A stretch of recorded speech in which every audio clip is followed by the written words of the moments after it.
सिर्फ जह देख बखान कर देखा मैं नैन भर यह वरदान।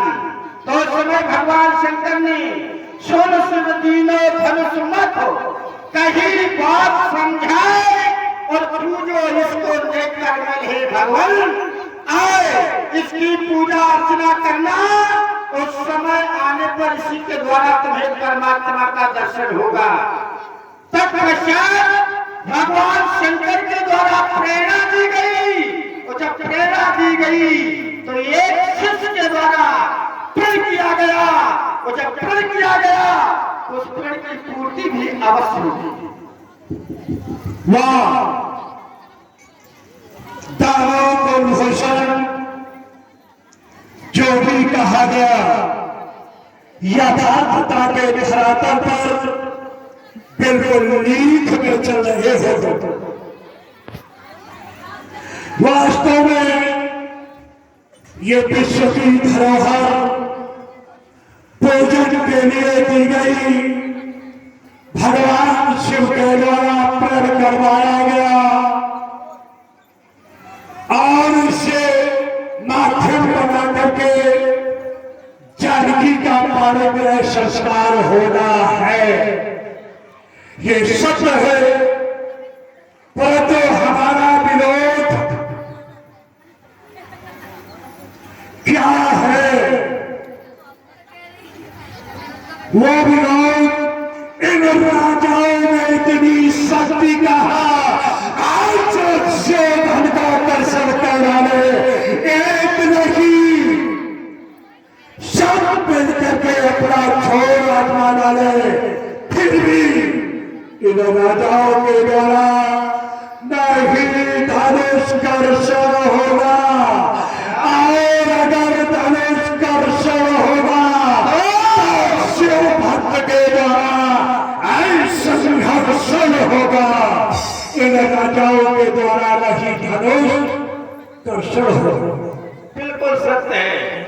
जब तुम्हारे द्वारा यहाँ पर ऐसी घोषणा की जा रही है और गुरुवंत श्री श्रीरंधत के द्वारा यहाँ पर प्रण किया गया है तो प्रण की पूर्ति होना अति आवश्यक है। ये जब भी यहाँ पर तुम्हारी जो घोषणा है उस घोषणा की पूर्ति नहीं होगी। आपके द्वारा कहा जा रहा है इन राजाओं के द्वारा इस का दर्शन नहीं होगा। हाँ। लेकिन हमारा भी यहाँ पर कहना है यदि आज मैथिली अधिवेशन में ये नहीं धनुष दर्शन होगा तो जानते हो क्या होगा? अरे तो 1200 तेवारों का आज यह दर्शन होगा। ये मिथिला बन जाए रंगभूमि तलवारों का खन खन होगा यदि आज मैथिली अधिवेशन में ये नहीं धनुष दर्शन होगा। ये आज का विश्व धरोहर है न कि किसी की फकरौती है। इन राजाओं में आज कौन धनुष को तोड़ेगा बेटा उनके लिए खुदी चुनौती है। हाँ क्यों? अच्छा एक बात बताओ जानकी वर्तमान में विवाह के योग्य है और आज उसकी आयु 6 वर्ष की पूर्ण होने को जा रही है। ये राजा महाराजा ये सब विवाहित है, जानकी कुमारी है।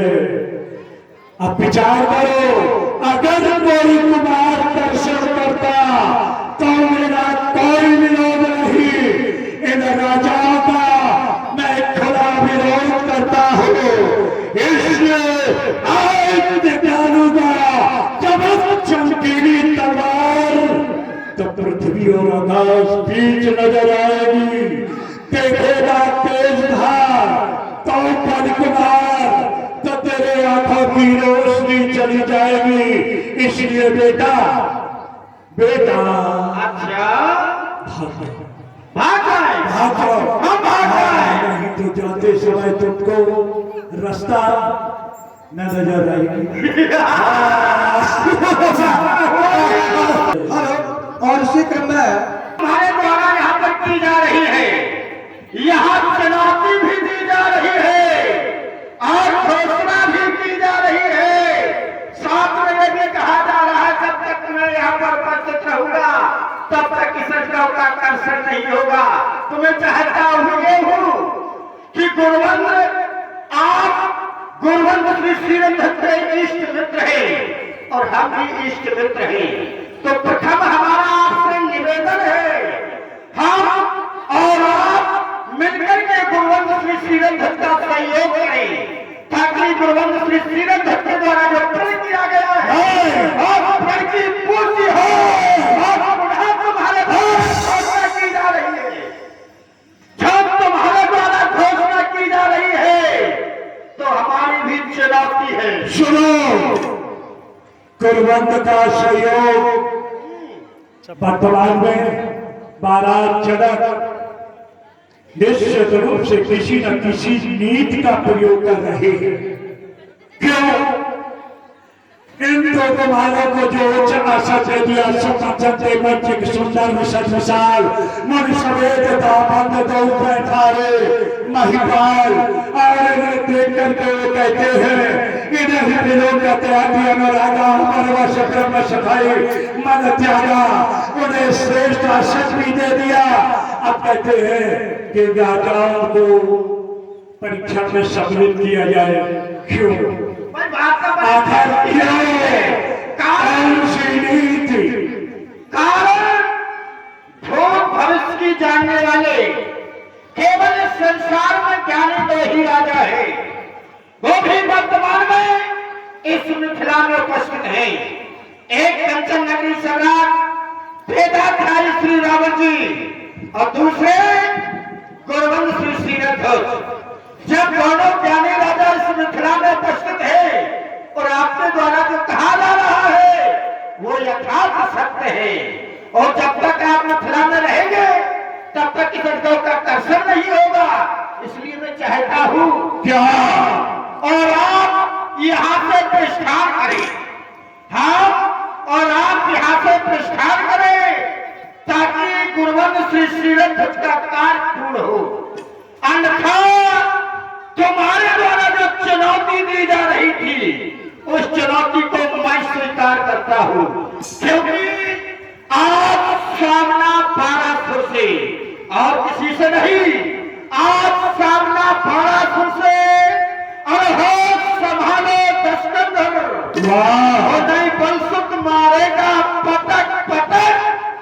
अब मिथिला के अंदर ये टूट हड्डियां सभी जाएंगी और शकल बनेगी बंदर और लाश जाएगी लंकापुर में चित्रकूट के अंदर। क्या बात है करो कुलभूषण, मैं तुम्हारी सराहना करता हूं। विश्व का कोई नाहर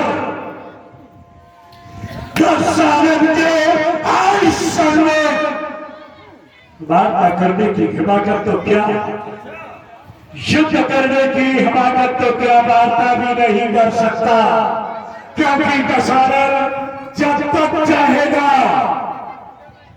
तब तक वो बोलता रहेगा और लड़ता भी रहेगा। जब भी चाहेगा उसके दोनों कार्य एक साथ बंद करा दिए जाएंगे, परंतु तुम्हारे साथ ऐसा नहीं होगा। क्यों? तुम्हारे अंदर एक बात घर कर गई। वो बात क्या है? भगवान शिव के द्वारा दिया गया श्वेत पताका, जिसे तुम हमेशा निहारते हो। क्या सोचकर कि तुम्हारी बराबरी का कोई योद्धा होगा तो ये योद्धा छुप जाएंगे।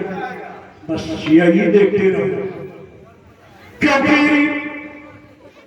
मैं तुमसे श्रेष्ठ हूं। तुम्हारी बराबरी का नहीं, तुम्हारी गोद का नहीं। क्यों? तुम्हारी गोद का जब योद्धा हो जाएगा, झंडा झुकेगा, उसी से युद्ध कर लेना। हमसे युद्ध करने की हिमाकत न करो, क्योंकि झंडा ऊंचा रहे हमारा, तुमने यही निहारा है। इस धरा पर क्या क्या होगा कभी हृदय में विचारा है। अपनी विशाल बाहुओं से मैंने जीती विश्व की थाती है। अब क्यों मुझसे चलता, अब क्यों फटती तेरी छाती है। शिव भक्त हो और शिव का लिया सहारा है। इस विश्व में क्या क्या हो गया आज तक तुमने कभी विचारा है। इसलिए बस केवल वही सोचते रहो। अब तुमने बात करनी थी, चुनौती। क्या बात है? चुनौती, चुनौती। चलो मिथिला के बाहर देखते हैं तुम्हारी चुनौती को, जरा इसे प्रणाम करो। मिथिला के बाहर देखा जाएगा। मिथिला में उपस्थित सभी भक्त यहाँ पर हैं, जिन्हें भगवान शंकर ने दोनों हाथ दिए, वो ये के लिए मुख दिया है। वो भक्त अपना हाथ ऊपर की ओर करें और एक बार बड़े उत्तर में जय घोष करें, बोले भगवान शंकर भगवान